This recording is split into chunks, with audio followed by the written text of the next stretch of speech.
le Cantique des Cantiques? Oui. Oui. Vous avez compris quelque chose? Un peu, mais pas trop. Il y a des textes dans la Bible qui racontent des viols, qui racontent des agressions sexuelles. On a décidé de ne pas faire la prédication là-dessus, parce qu'on s'est dit qu'on voulait plutôt donner un modèle positif. De regarder, pas une situation où ça s'est mal passé, mais une situation où ça se passe bien. Et pour ça, on vous propose le Cantique des Cantiques. Quand j'étais à la fac d'histoire, on nous dit répéter que la pire façon de commencer une dissertation, c'est de commencer en disant « De tout temps, les hommes faisaient ci ». Et bien pour la première fois, je vais faire ce qu'il y a à faire. Parce que de tout temps, des hommes ont abusé des femmes, des adultes, hommes et femmes, ont abusé de personnes plus jeunes qu'eux. De tout temps, ceux qui ont le pouvoir ont abusé de gens qui en avaient moins. De tout temps, les rapports entre êtres humains ont été marqués par le péché et par l'abus sexuel sous ses formes. Alors de tout temps, non. Parce que avant Genèse 3, c'était bien. Si vous lisez Genèse 1 et 2, un homme et une femme qui sont laids l'un pour l'autre, vis-à-vis, peinards, nus dans un jardin, sans avoir honte. Mais ça, c'était avant la chute. Depuis la chute, tout a changé pour le monde, mais aussi pour vous, pour les jeunes chrétiens, et notamment chrétiens évangéliques. Il y a une étude qui a été faite en 2023 sur la sexualité des jeunes chrétiens évangéliques entre 18 et 30 ans, qui a donné les résultats suivants. 40% des filles ont déjà subi une agression sexuelle, et 7% des hommes. C'est les chiffres d'un sondage qui a été fait dans nos églises en France pour des jeunes entre 18 et 30 ans. 40% des filles et 7% des hommes. Quasiment chacune d'entre nous, si on parle des filles, ont vécu des attouchements non consentis dans l'espace civique ou autre. Et beaucoup d'entre nous, hommes et femmes, ont eu affaire à des forceurs, à des personnes qui insistent, qui envahissent ton espace, qui te manipulent, qui te font du chantage affectif pour obtenir ce qu'ils veulent. C'est pas pour rien que la société insiste tellement sur la question du consentement. De tout temps, les hommes ont prôné le consentement. Bon, ça c'est faux. Par contre, de tout temps, Dieu a prôné le consentement. Ça c'est vrai. Et je vais essayer de vous en faire une démonstration grâce au Cantique des Cantiques. Alors il y a différentes façons de lire le Cantique des Cantiques. On va le lire ici de la manière qu'on appelle littérale ou naturelle. Ça veut dire que le Cantique du Cantique nous raconte une histoire et on va décrire cette histoire qui est une histoire d'amour. Une autre lecture classique, qui ne s'oppose pas à la première d'ailleurs, il voit la relation d'amour entre Dieu et son peuple. L'un n'empêche pas l'autre, comme j'ai dit, mais nous, on va vraiment se concentrer sur l'histoire d'amour telle qu'elle nous est racontée entre un homme et une femme. Mais déjà, ça va nous mettre dans le dur, parce que l'histoire du Cantique des Cantiques, elle est racontée de façon hyper bizarre. Et c'est sans doute pour ça que si vous avez lu le Cantique des Cantiques, c'était pas clair pour vous qu'il y avait une histoire. Vous avez plutôt l'impression qu'il y avait un ramassis de déclarations. De quoi parle le livre? Ce livre, c'est un chant, un espèce de grand poème, une comédie musicale, on pourrait dire, dont le locuteur principal, c'est une femme, une jeune fille. Je ne sais pas trop, mais sans doute quelqu'un entre 15 et 20 ans. Même si son mec parle aussi, c'est quand même principalement elle qui parle. C'est de la poésie, mais c'est aussi un texte de sagesse où on nous présente ce qui est l'amour, le vrai, celui qui est à la hauteur de Dieu. Mais c'est une histoire qui nous a racontée sous une forme très bizarre, sous une forme d'aller-retour. Ça, c'est la raison pour laquelle je vais raconter le Cantique des Cantiques.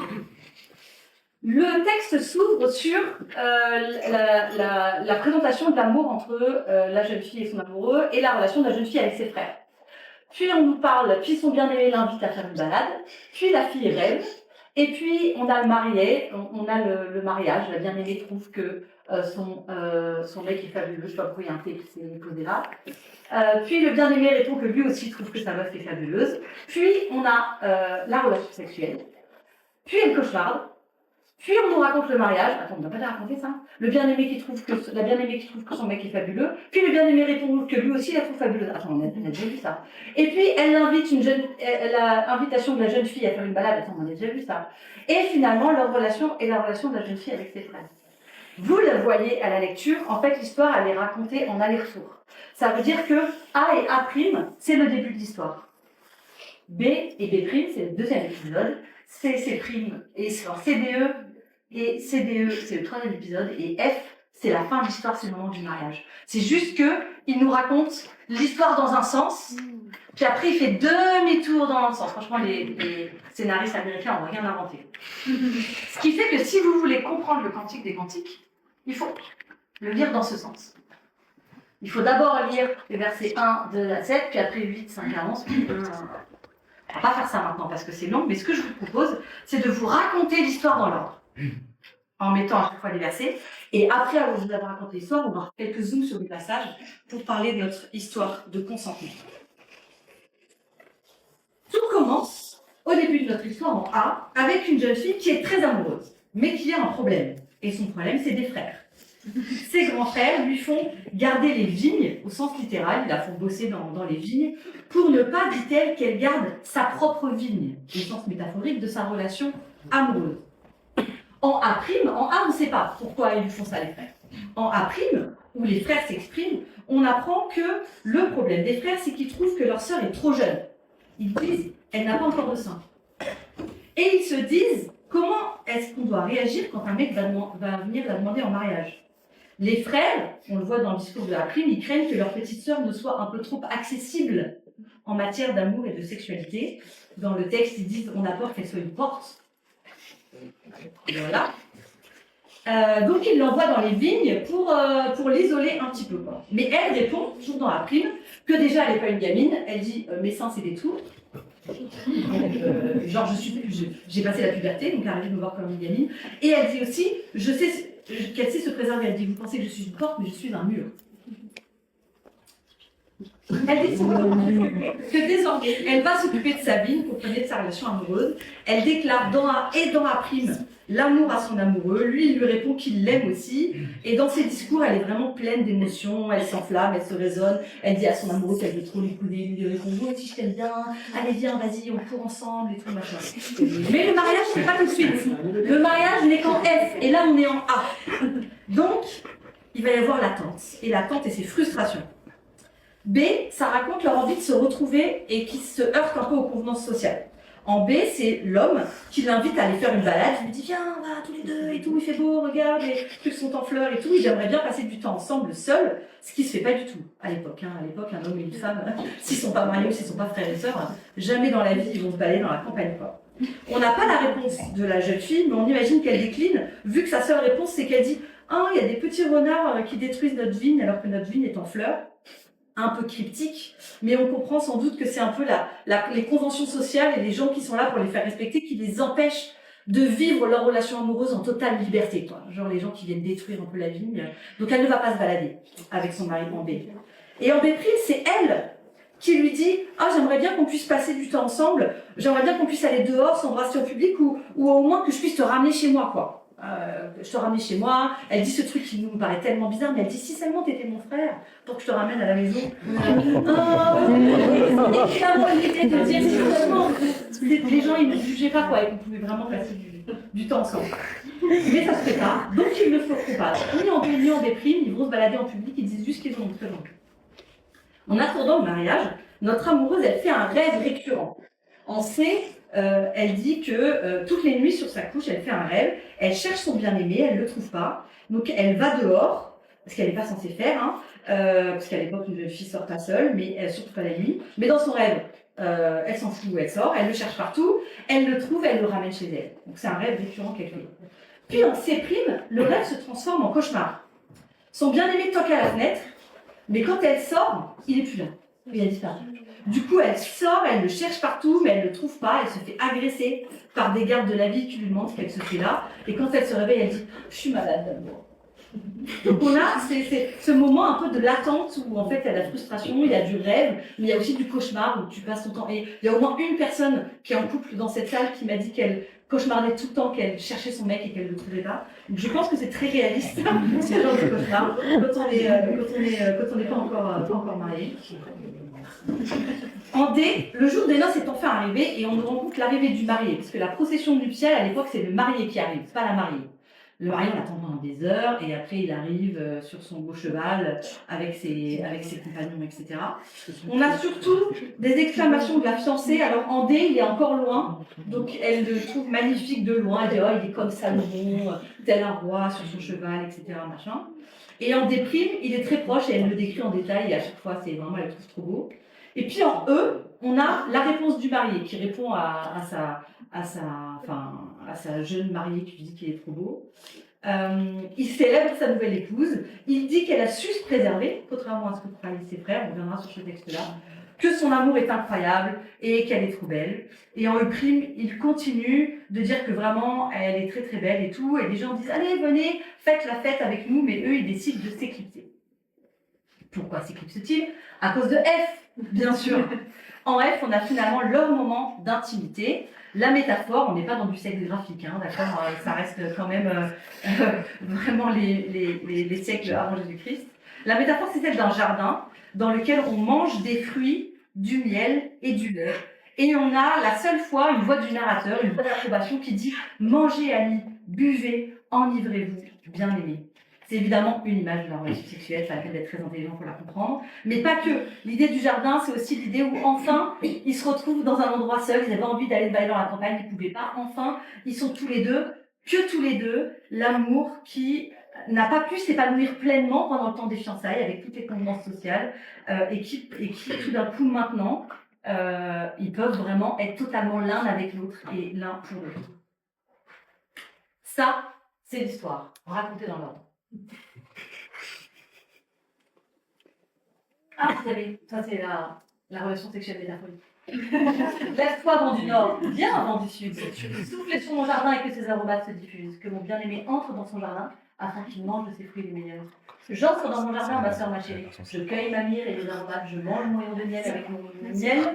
Je bois mon vin avec mon lait. On va pas chercher à comprendre ce qu'est le vin, ce qu'est le miel, ce qu'est le lait.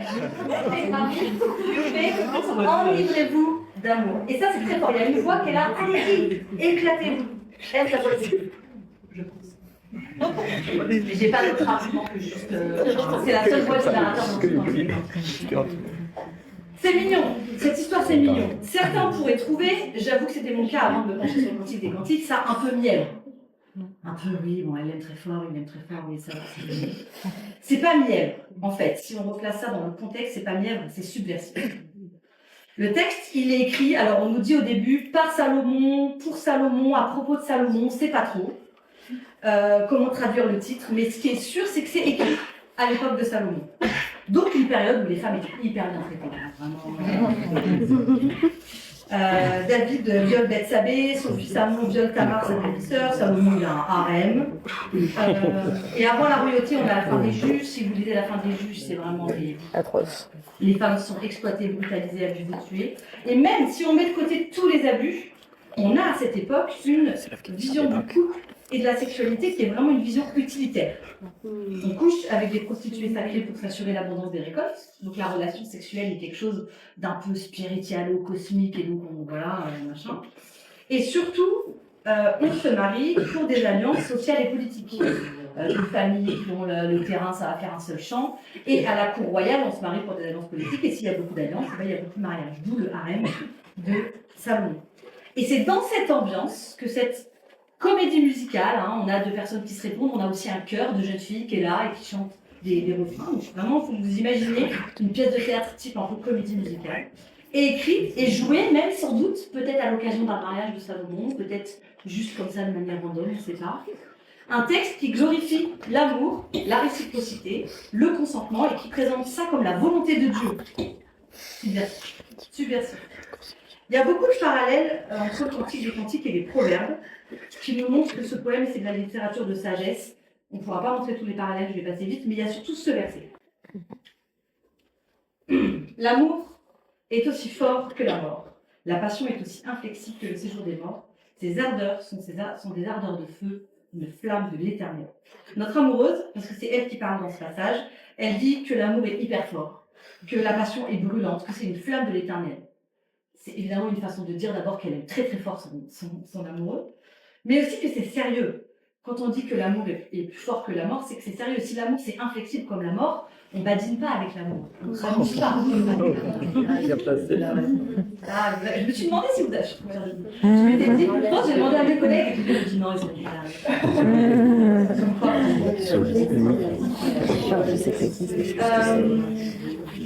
mais l'expression flamme de l'éternel, c'est pas juste une façon de dire super fort.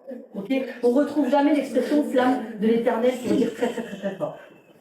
L'ajout du terme l'éternel aurait pu se dire c'est une flamme qui brûle. Ok, ça je comprends, l'amour c'est une flamme qui brûle. L'ajout du terme l'éternel dans ce contexte, c'est bien une façon pour elle de dire qu'elle sait que leur amour vient de Dieu. Que c'est un amour qui est fort, sérieux et plein et qui vient de l'éternel. Alors c'est quoi cette flamme de l'éternel qu'on nous décrit ici? Ça ressemble à quoi un amour qui brûle aussi fort que l'éternel le veut dans nos vies? Eh bien, je vous propose de regarder quelques caractéristiques et d'en tirer des conclusions pour nous, notamment sur la question du consentement. Et on va regarder du coup des textes plus en détail. La première chose, c'est que l'amour qui est une flamme de l'éternel, c'est un amour réciproque. C'est un truc qui frappe à la lecture. Je pense même si vous n'avez pas compris l'histoire, vous avez au moins lu ça. C'est la réciprocité parfaite entre l'amoureuse et l'amoureux, autant dans leurs paroles que dans leurs actes. Je vous ai mis quelques exemples. Que tu es belle, mon ami, que tu es belle, tes yeux sont des colombes. Que tu es beau, mon bien-aimé, que tu es beau, que tu es agréable. Notre lit, c'est la verdure. Les solives de nos maisons sont des cèdres, nos lambris sont des cyprès. C'est une façon de dire quand on est ensemble, on est trop bien, on est trop posé, tout est beau, tout est magnifique. Chapitre 2. Mon bien-aimé me parle, me dit « Lève-toi, mon ami, ma belle, viens. En effet, l'hiver est passé, la pluie a cessé, elle s'en est allée. Les fleurs apparaissent dans le pays. Le temps de chanter est arrivé. On entend le roucoulement de la tourterelle dans notre pays. Le figuier embaume par ses fruits et les fleurs répandent leur parfum. Lève-toi, mon ami, ma belle, viens. » Là, c'est l'invitation à aller se balader. Donc, je vous ai parlé en B. Viens, viens balader avec moi, c'est super. Et chapitre 7, c'est elle, cette fois-ci, qui parle. Viens, mon bien-aimé, sortons dans la campagne pour passer la nuit au village. Donc, quand la bien-aimée dit quelque chose, le bien-aimé dit quelque chose. Quand le bien-aimé dit viens, on va se balader, elle a dit viens, ouais, c'est vrai, nous aussi on va se balader, il y a toujours réciprocité. Et vous avez ce refrain, qui est un des refrains qui structure le chant, qui est mon bien-aimé est à moi et je suis à lui. Et une autre version, quelques versets après, je suis à mon bien-aimé et il est à moi. Il y a réciprocité totale dans les actes, dans les paroles, mais pourtant, ils n'expriment pas leur amour exactement de la même manière. Chacun le fait en fonction de son langage de l'amour et de ce qu'il touche le plus dans la relation, sans doute le truc qui m'a le plus éclaté quand j'ai bossé là-dessus. Elle appelle toujours son mec... Ah oui, c'est ça. Elle l'appelle bien-aimé. Elle l'appelle toujours bien-aimé. Bien-aimé, mon bien-aimé, mon bien-aimé, mon bien-aimé. Celui que mon cœur aime, à une exception près, on y reviendra. Et lui l'appelle mon ami. Le mot on galère pour le traduire, en fait, c'est ma compagne, mais pas dans le sens où non, pas celle dont j'aime la compagnie. En fait, c'est compagnon au féminin, qui était un mot qui n'existait pas à l'époque. Compagnon, c'est le pote, et l'ami, celui avec qui tu vas en campagne militaire et tout. Et là, c'est la version féminine, qui est un mot qui existe pas trop. Donc celle dont j'aime la compagnie. Lui, à 5 exceptions près, on en parlera. Elle appuie sur l'amour, sur les émotions que procure son homme, là où lui, il insiste sur le plaisir de sa compagnie et sur le vis-à-vis qu'elle est pour lui. Elle l'appellera quand même mon ami une fois, comme pour répondre à son langage. Elle l'appelle mon bien-aimé, mais une fois, quand même, elle l'appellera mon ami, signe en fait qu'elle répond à son langage de l'amour. Je trouve ça trop bien, elle est capable de parler dans ces termes-là. Et lui, il l'appellera aussi une fois mon amour, que je vous ai mis là, que tu es belle, que tu es agréable, mon amour, c'est la seule fois où il l'appellera mon amour, mais au moment du mariage, quand il fait les discours du mariage en E et en E', il arrête avec ma compagne ou ma compagnie, il l'appelle ma sœur, ma chérie. Ma sœur, ma chérie. Alors, le mot chérie, c'est femme ou fiancée. Je sais pas trop, mais c'est vraiment le mot que tu emploies pour ton épouse, quoi. Ils s'aiment. Alors, ma sœur, c'est vraiment le côté famille. Nous, ça nous paraît hyper bizarre, mais c'est vraiment le côté où on est de la même famille, quoi. Maintenant, ça y est, toi et moi, c'est la même famille, on est ensemble. Ils s'aiment, ils se le disent, mais chacun dans leur vocabulaire, avec une totale réciprocité. Si quelqu'un va dire, si la fille dit qu'il l'aime, le mec répond qu'il l'aime aussi. La réciprocité dans le couple, c'est la base d'une relation saine. Un jour, un garçon du GBU m'a dit à propos d'une fille du GBU à qui il avait fait une déclaration d'amour et qui avait répondu qu'elle savait pas. Il a dit « moi je suis sûre pour deux ». Est-ce romantique? Non, ce n'est pas romantique. L'amour, ça doit être réciproque.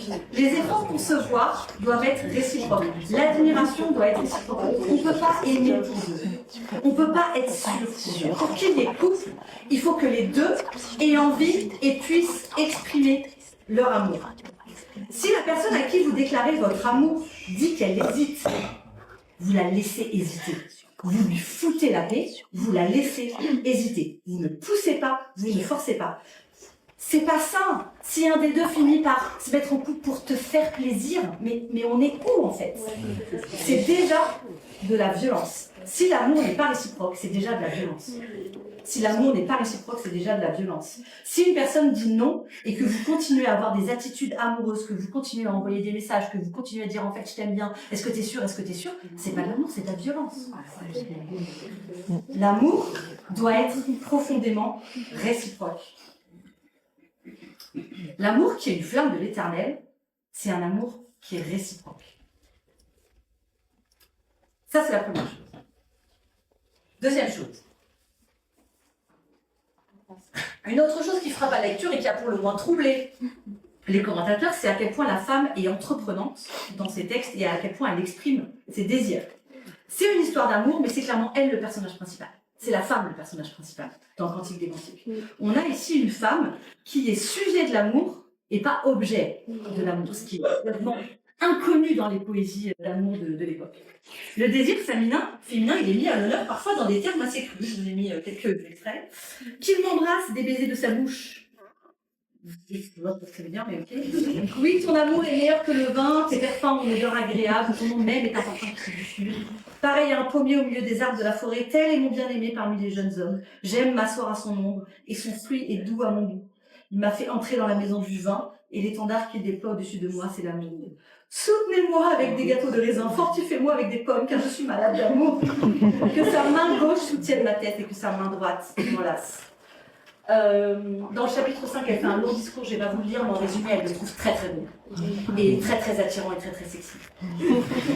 Le chant présente une femme qui désire très fort et qui le dit. C'est excessivement subversif pour l'époque. Alors, elle n'est pas le seul à exprimer son désir. Hein. Son homme répond en exprimant son désir aussi.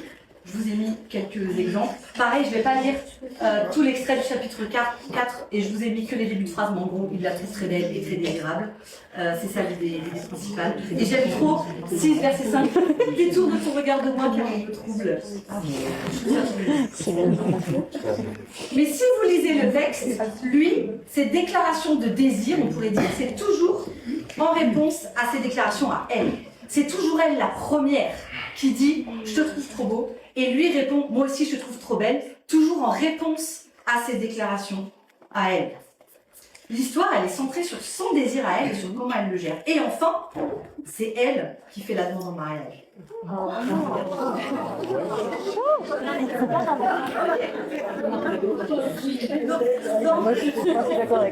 Avril, qui est la fin des arguments, le chapitre 8, mais qui est, je vous rappelle, le début de l'histoire, elle dit ça. Elle parle à son mec et elle lui dit « Fais de moi comme une empreinte sur ton cœur, comme une empreinte sur ton bras, ou un sceau sur ton cœur, un sceau sur ton bras.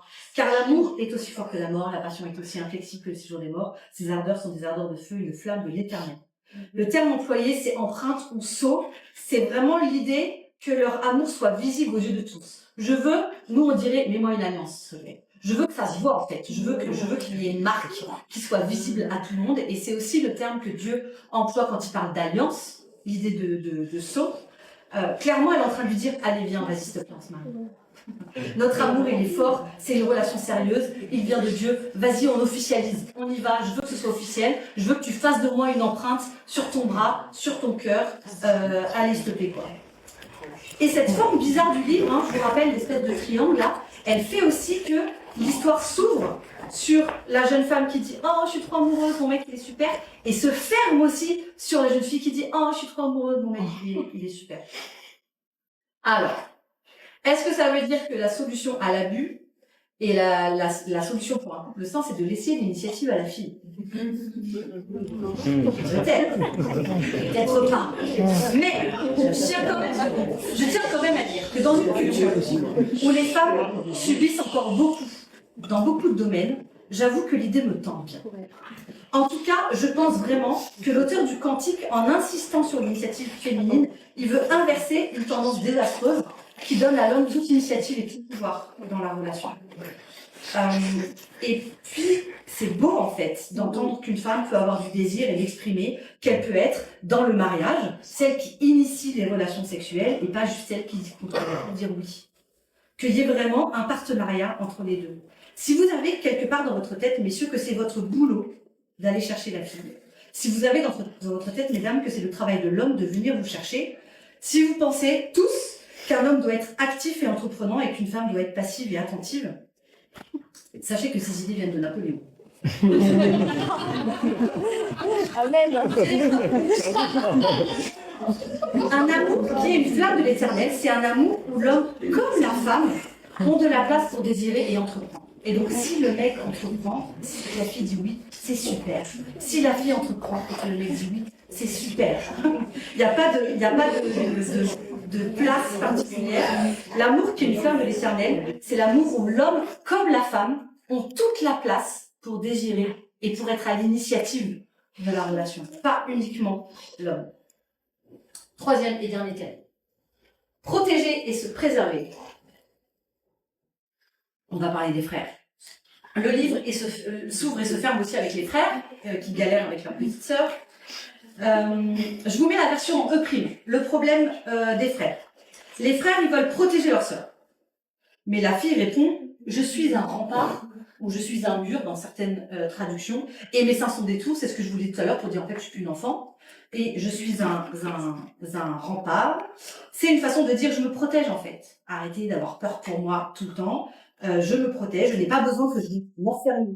On présente aussi, et c'est je pense un dernier truc vraiment révolutionnaire, on présente ici la jeune fille comme sujet de sa propre préservation et pas comme objet à protéger. Elle n'a pas besoin qu'on la protège. Elle se protège toute seule, comme une grande. D'ailleurs, à aucun moment donné, son amoureux, il parle de vouloir la protéger. Alors vraiment, il y a milieu de ses considérations. Quand il fait son éloge, pendant le mariage, il met en avant sa capacité à se protéger elle-même. Il dit c'est une fontaine réservée. C'est, je me mets là, une fontaine fermée, une source réservée, ma sœur, ma chérie. Il met en valeur la capacité qu'elle a eue de se préserver elle-même. Et vous vous rappelez du refrain ? Que sa main gauche soutienne ma tête et que sa main droite m'enlace. Et puis juste après, je vous en supplie, filles de Jérusalem, par les gazelles et les biches des champs, ne réveillez pas l'amour avant qu'elle ne le veuille. La première phrase, elle exprime l'envie qu'elle a d'être dans les bras de son mec. Et la deuxième, bizarrement, l'envie que ça arrive pas trop vite. Le terme, attendez, pas du tout. Ne réveillez pas l'amour avant qu'elle ne le veuille. Alors, il y a des traductions fautives, coupables et mauvaises qui traduisent ne réveillez pas l'amour avant qu'il ne le veuille. Mauvaise traduction, c'est un féminin. C'est que elle ne le veuille. Mais qui est elle? Parce que du coup, on a l'impression que c'est ne réveillez pas l'amour avant que l'amour décide. L'amour, c'est personne. Ok. Ne réveillez pas l'amour avant qu'elle ne le veuille. Le elle, c'est notre amoureuse. Ne réveillez pas l'amour avant que je décide de le vouloir. C'est les jeunes filles. Elle s'enflamme. Elle s'imagine déjà être intime physiquement avec lui. Puis elle se rappelle qu'en fait, elle ne le veut pas. Que c'est trop tôt. Et c'est hyper intéressant la relation de notre amoureuse avec les convenances sociales. On voit qu'elle est gênée par la bienséance, elle aimerait déjà pouvoir se balader avec son mec dans la rue, etc. Elle aimerait qu'il puisse déjà venir chez elle, elle aimerait déjà qu'il puisse se faire des câlins. Clairement, une partie d'elle subit toutes ces restrictions. Et en même temps, elle les accepte et elle les respecte. Elle accepte que même si c'est contraignant, il y a un temps pour tout et que c'est bon pour eux, pour leur amour, d'attendre qu'elle ne le veuille, et la décision qu'elle a prise, vraisemblablement, c'est ce qu'on voit dans le texte, c'est d'attendre leur mariage, d'attendre qu'ils soient mariés. Parce que si elle veut un câlin, elle a très très envie de câlin, on le voit dans le texte, elle a aussi très très envie de respecter ce vœu qui existait fortement à l'époque, un peu perdu de la force de nos jours, d'avoir de l'intimité sexuelle uniquement après que l'empreinte ait été collée sur le bras, après que ce soit rendu visible auprès de tout le monde. Elle adhère au truc alors qu'elle trouve le temps. Je trouve ça hyper fort. C'est pas genre, oh non, mais moi, il n'y a pas de problème, la sexualité avant le mariage, il n'y a aucun souci, de toute façon, mon mec ne me fait aucun effet, c'est pas ça du tout. Elle est à fond, mais elle est capable de faire une priorité entre les choses qu'elle veut. Elle est capable de désirer deux choses en même temps, et elle est capable de faire des priorités entre les choses qu'elle veut. Alors, qu'est-ce qui se serait passé si notre jeune fille était tombée sur un forceur? Un mec qui lui aurait dit, allez, bien sûr qu'on peut réveiller l'amour. Tu dis que tu veux pas, mais en fait, t'en as envie, regarde, tout ce que tu dis. Regarde dans quel état tu me mets, tu peux pas me dire que tu me désires après me dire mais je veux qu'on attende, c'est jouer le chaud et le froid, t'es toxique, t'es égoïste, tu penses à moi un peu. Allez, s'il te plaît, pour me faire plaisir, je souffre trop moi. Est-ce que ça sent le vécu? Est-ce qu'elle aurait été capable de se protéger? De dire au gars, rentre chez ta mère, je sais qui je suis, je sais ce que je veux et je fais pas de concessions parce que la flamme, l'amour c'est une flamme de l'éternel, c'est pas une flamme de toi. Donc c'est pas toi qui décide, c'est l'éternel qui décide. Ça me fait plaisir de penser qu'elle aurait réagi comme ça. Après, je pense que c'est un personnage de fiction, donc en fait, je peux décider ce que je veux. Mais il faut reconnaître que si la fille a peur du rejet, si elle se sent mal aimée, si elle a une mauvaise image d'elle-même, si elle pense que l'amour est un but en soi, si le mec est un bon manipulateur, qu'il sait bien faire sa victime, elle serait peut-être tombée dans le panneau. Et elle se serait réveillée après en disant « Mais je voulais pas, en fait. Avant qu'elle ne le veuille, je voulais pas. » C'est l'histoire de beaucoup de jeunes filles, même dans nos milieux. Le Cantique des Cantiques, ça nous apprend qu'être un homme qui respecte les désirs, l'initiative et les limites de la femme qu'il aime, c'est être un homme qui aime de l'amour qui vient de l'Éternel. Être un homme qui respecte les désirs, les initiatives et les limites de la femme qu'il aime, c'est être un homme qui aime de l'amour qui vient de l'Éternel. Je connais plusieurs couples de fiancés où le fiancé a dit à la fiancée « C'est toi qui décides. C'est toi qui décides quand est-ce qu'on s'embrasse. C'est toi qui décides quand est-ce qu'on se fait un câlin. C'est toi qui décides. Moi, je te suis. » Banger. Vraiment. Un homme qui voit sa partenaire comme une égale, qu'il ne pense pas que son désir à lui est bien trop fort, et bien plus fort, et que c'est pas de sa faute, et que c'est dans sa nature, et qu'elle ne peut pas comprendre parce que c'est une femme. Messieurs, soyez comme l'amoureux du Cantique des Cantiques. Il est doux, il est respectueux, et il est fan de sa femme. Il ne se contente pas que de la désirer. Il l'admire aussi et trouve qu'elle gère trop bien. Il est fier, il est enthousiaste, et il est fier de la façon dont elle se protège, et il est heureux de respecter ses limites parce qu'il veut honorer l'Éternel. Et mesdames, soyez sûres et fiers de vos limites. Décidez ce que vous voulez et rappelez-vous que l'amour c'est une flamme de l'Éternel. C'est pas une flamme de vous, c'est pas une flamme de la personne en face non plus. Et si ça paraît difficile de le faire, eh bien vous pouvez le faire parce qu'il y a Jésus. Et c'est ma conclusion. Ce que j'ai le plus kiffé dans le Cantique des Cantiques, ce sont les références à la Genèse. Il y en a beaucoup, mais je voudrais juste en relever deux en guise de conclusion. Vous vous souvenez du refrain « Mon bien-aimé est à moi et moi je suis à lui » En fait, il revient 3 fois, sous 3 formes différentes. Mon bien-aimé est à moi et je suis à lui. Je suis à mon bien-aimé et mon bien-aimé est à moi. Et je suis à mon bien-aimé et ses désirs se portent sur moi. Ce refrain, pour les plus au taquet d'entre vous, vous l'aurez reconnu, ça fait écho à la malédiction de Genèse 3, où Dieu dit à la femme « Tes désirs se porteront vers ton mari, mais il dominera sur toi. » Mais ici, personne ne domine personne. Ici, ce sont les désirs de l'homme qui se portent vers la femme, comme un renversement de Genèse 3, une annulation de la malédiction de Genèse 3, qui annule toute confiscation de pouvoir par l'un pour l'autre, mais qui ramène à l'égalité, à la dignité et au respect mutuel. C'est pas les désirs de la femme qui se portent vers son mari, puis qui est frustré, qui est dominé, c'est les désirs du mari qui se portent vers la femme. L'autre chose aussi, évidemment, c'est leur moment d'intimité sexuelle après le mariage, qui est au centre du texte. C'est évidemment pas anodin que ce soit décrit sous la forme d'un jardin. C'est évidemment une référence à l'Éden. On a l'impression qu'on retrouve un peu le couple au début d'histoire. L'homme et la femme se révèlent partenaires, semblables, ils prennent tour à tour chacun l'initiative de la relation, ils sont émerveillés l'un par l'autre, ils sont au milieu de l'histoire, nus, sans honte, dans un jardin. C'est clairement une référence à l'Éden. Mais là, on pourrait être mal à l'aise. À ce stade-là, vous pourriez être mal à l'aise avec ce que je dis pour au moins 2 raisons. La première, c'est est-ce que c'est pas un peu l'idéalisation de cette histoire? C'est mignon. Mais est-ce que ce genre d'amour mature, réciproque, consenti, avec un fort désir, mais un désir tout à fait maîtrisé, avec de l'admiration réciproque, une relation initiée et consentie par les deux côtés, c'est vraiment possible dans un monde pécheur? Est-ce que c'est vraiment possible dans un monde pécheur? Dites oui, dites oui.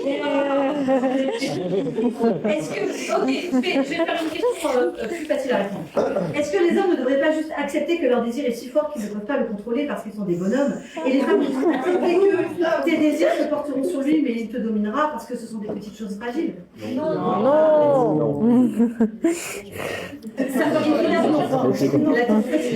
Évidemment, le couple, c'est compliqué, d'accord? Je suis pas en train de dire que c'est l'autoroute du bonheur, etc. Mais je pense que si vous entrez dans le couple en pensant que ce genre de relation mature, réciproque, consentie, l'initiative d'un et l'autre n'est pas possible, ne vous mariez pas, d'accord? Parce que c'est à ça que vous allez devoir travailler. Et si vous ne croyez pas que c'est possible, vous ne savez pas comment vous allez pouvoir réussir à travailler là-dessus.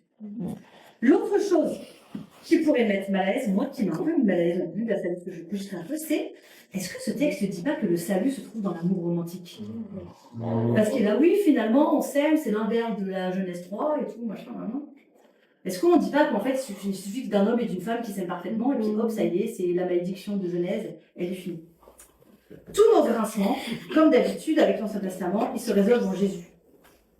Si l'amour qu'on peut avoir les uns pour les autres peut vraiment être une flamme de l'Éternel, peut être un truc qui vient de l'Éternel et pas principalement de notre péché, c'est parce qu'on a connu l'amour de l'Éternel, l'amour qu'il a eu pour les humains, ultimément montré en Jésus-Christ lors de son sacrifice à la croix. Un amour qui se sacrifie, un amour qui pousse à faire passer l'autre avant nous, à aimer l'autre et pas aimer le fait d'être aimé, à aimer l'autre pour qui il est et pas pour ce qu'il me procure, en termes de satisfaction émotionnelle, psychologique, sexuelle. En Jésus, si on se sait aimer de Dieu, qu'on le connaît, je crois profondément vivre l'amour du cantique des cantiques, c'est possible. Pas sans effort, pas sans chute, pas sans désert, mais cet amour, c'est l'amour humain que Dieu veut pour vous, car il est celui qui est le plus à l'image de l'amour que Dieu a pour nous. Vous devez le vouloir pour votre couple. Et vous devez exiger de vous-même de vivre votre amour comme une flamme de l'Éternel, en termes de réciprocité, de consentement, de limite, de protection, de respect, de l'engagement aussi. Si vous êtes amoureux, ou si vous avez le désir d'être amoureux, je vous en conjure, soyez des bons amoureux. Des amoureux Soyez des amoureux à l'image de ces amoureux-là, dont l'amour est une flamme de l'Éternel. Si l'amour rédempte dans le Cantique des Cantiques, c'est uniquement parce que Dieu vient intervenir dans la vie des gens pour leur donner une autre façon de voir le monde et de voir les rapports hommes-femmes. L'amour, c'est une flamme de l'Éternel, alors essayons de pas nous brûler.